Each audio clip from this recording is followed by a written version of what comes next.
Nessa aula, nós vamos estudar o contrato de locação de coisas em geral.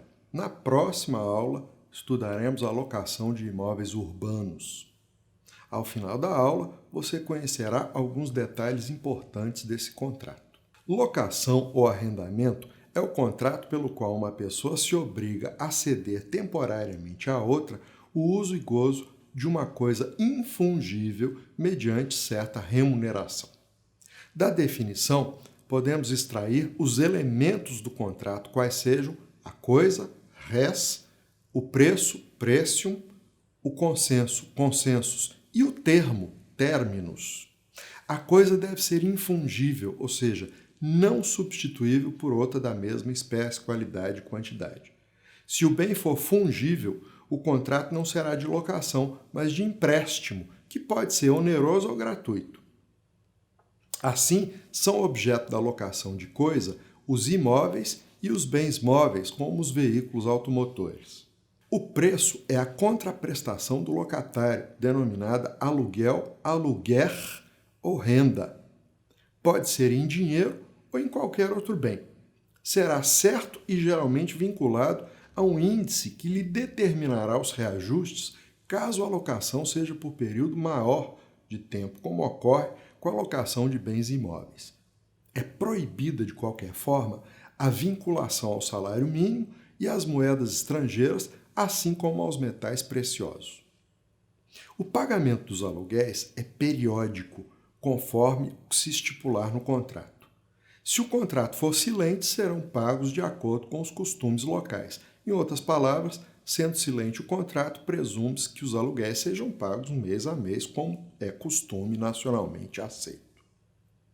A obrigação de pagar aluguéis é supostamente quesível, isto é, serão pagos no domicílio do locatário. No entanto, o contrato poderá estipular que seja portável, quando então os aluguéis serão pagos no domicílio do locador. Por fim, salvo disposição contrária, as despesas com o pagamento correrão por conta do locatário. Como terceiro elemento, temos o consenso. Em outras palavras, a locação torna-se perfeita considerando-se celebrada pela simples convenção. Ninguém pode ser compelido a contratar. Finalmente, o quarto elemento é o termo. Todo contrato de locação é temporário, ainda que o termo final seja incerto, ou seja, ainda que não haja prazo determinado. Fato é, porém, que nenhum contrato de locação será perpétuo, transmitindo-se ad infinitum de geração em geração. Quem oferece a coisa em locação se denomina locador, senhorio ou arrendador. Na prática cotidiana, somos levados a dizer proprietário, o que nem sempre é correto, haja vista que o locador pode não ser proprietário, mas usufrutuário, sublocador, etc. Realmente, para ser locador, basta a capacidade genérica, não sendo essencial a capacidade para alienar as próprias coisas. Por sua vez, quem recebe a coisa em locação se denomina locatário, inquilino ou arrendatário.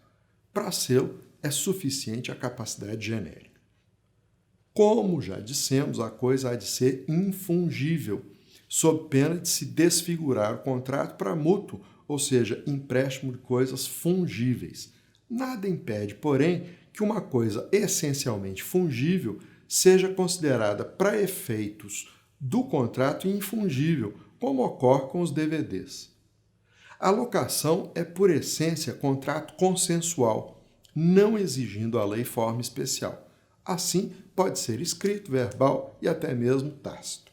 Em determinados momentos, a lei pune indiretamente os contratos não escritos, como nós vamos ver nas locações prediais urbanas. As obrigações do locador são basicamente três: entrega, manutenção e garantia. Cumpre ao locador entregar a coisa com seus acessórios em estado de servir ao uso a que se destine, salvo disposição contrária. Deverá também manter a coisa em estado de servir, o que inclui todas as obras e despesas com sua reparação e conservação, a não ser que haja estipulação diversa no contrato. As chamadas reparações locativas, ou seja, as pequenas despesas causadas pelo uso regular como vidro quebrado, cano entupido, etc., correrão por conta do locatário, salvo disposição contratual em contrário. A sanção para o descumprimento do dever de manutenção é a resolução do contrato com perdas e danos. Entretanto, se em vez disso se der prosseguimento ao contrato, o locatário terá direito a reembolso se preferir realizar ele mesmo os gastos.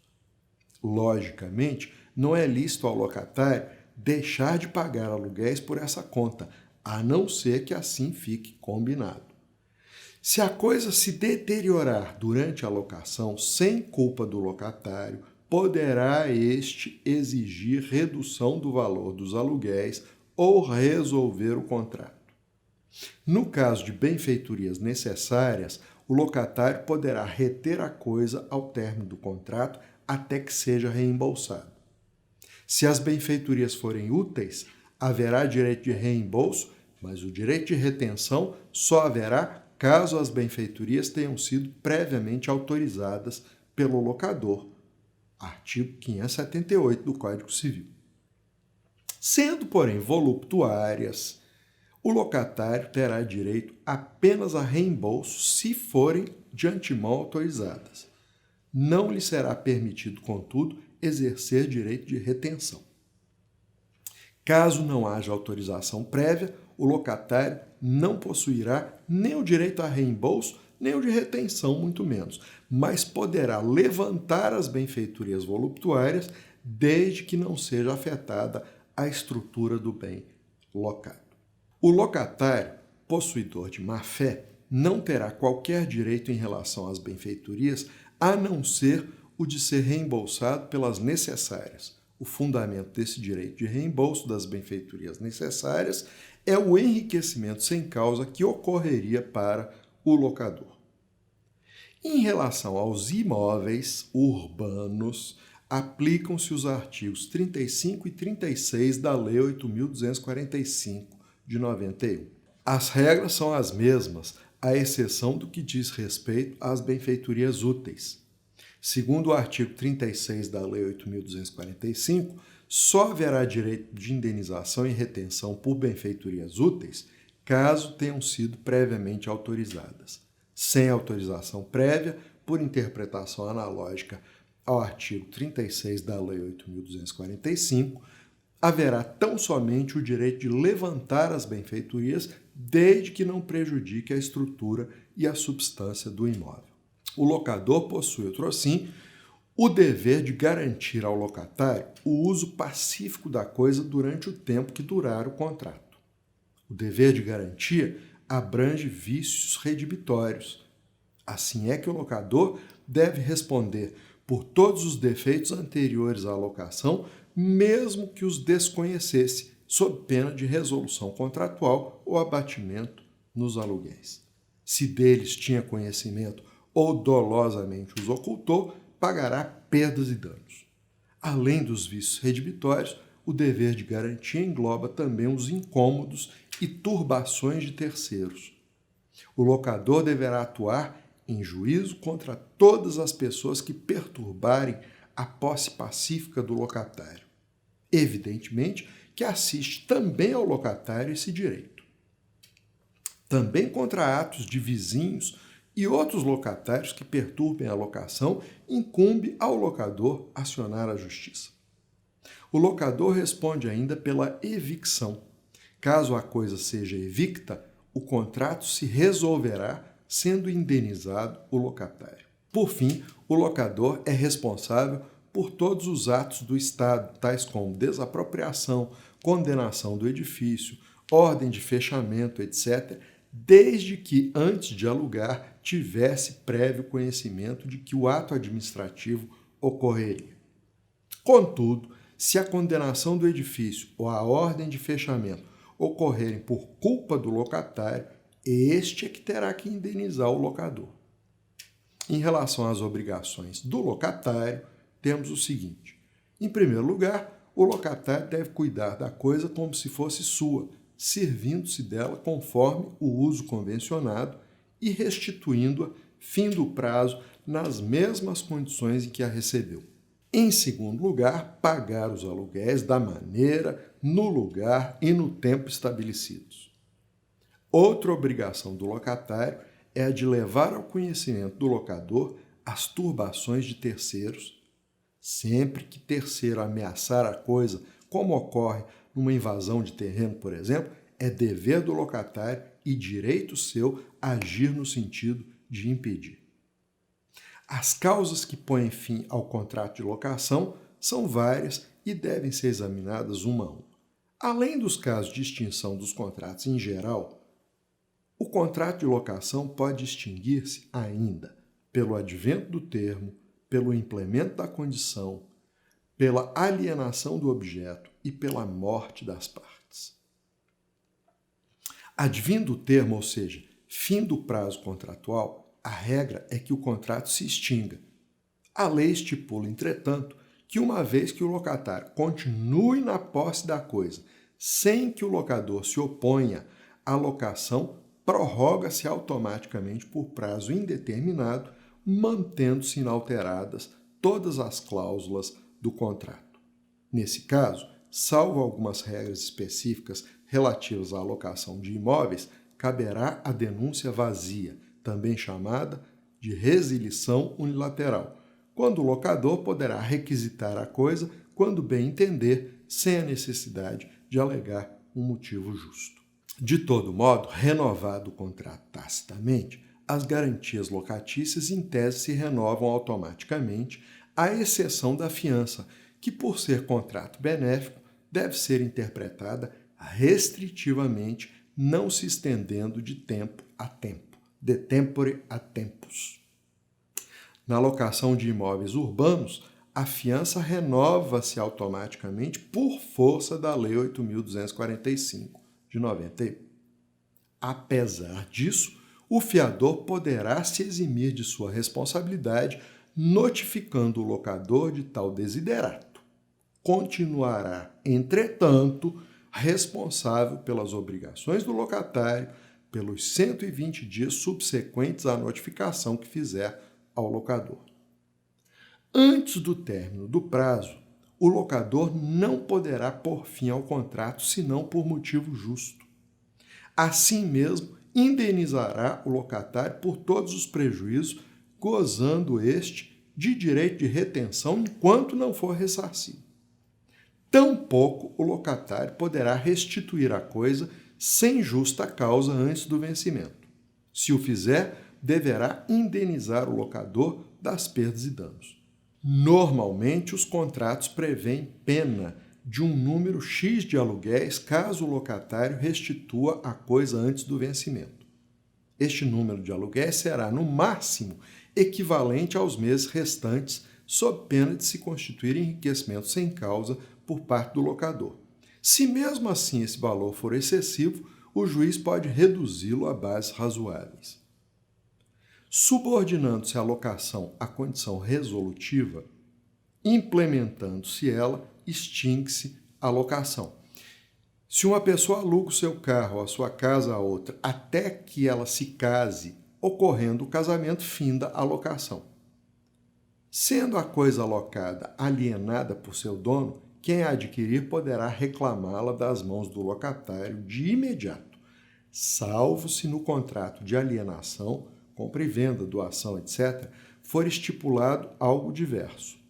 O próprio contrato de locação pode conter uma cláusula de garantia contra terceiros adquirentes, prevendo que, na hipótese de o bem ser alienado, vendido, doado, trocado, a locação continue. Tal cláusula, porém, só terá valor se o contrato for averbado no registro de imóveis ou no registro de títulos e documentos, se a coisa for móvel. No caso de imóveis, caso o contrato não tenha cláusula de proteção contra terceiros adquirentes, o novo proprietário deverá notificar o locatário para sair, conferindo-lhe prazo mínimo de 90 dias contados da notificação. Se uma vez notificado, o locatário não restituir a coisa, pagará aluguéis arbitrados pelo locador enquanto não a restituir. Se os aluguéis arbitrados pelo locador forem excessivamente altos, o juiz poderá reduzi-los não perdendo de vista, porém, que têm a natureza de pena e que, portanto, deverão ser mais altos do que o normal mesmo. Morrendo o locatário, o contrato não se extingue, continua durante a vigência do prazo previsto na pessoa dos sucessores das partes. Isso porque a locação é um contrato impessoal. O mesmo se diga na hipótese de separação, divórcio ou dissolução da união estável. Nesses casos, a locação residencial prosseguirá automaticamente com o cônjuge ou companheiro que permanecer no imóvel. Em todas essas hipóteses, a subrogação será comunicada por escrito ao locador e ao fiador. O fiador poderá exonerar-se de sua responsabilidade no prazo de 30 dias contado do recebimento da comunicação oferecida pelo subrogado, ficando responsável pelos efeitos da fiança durante 120 dias após a notificação ao locador.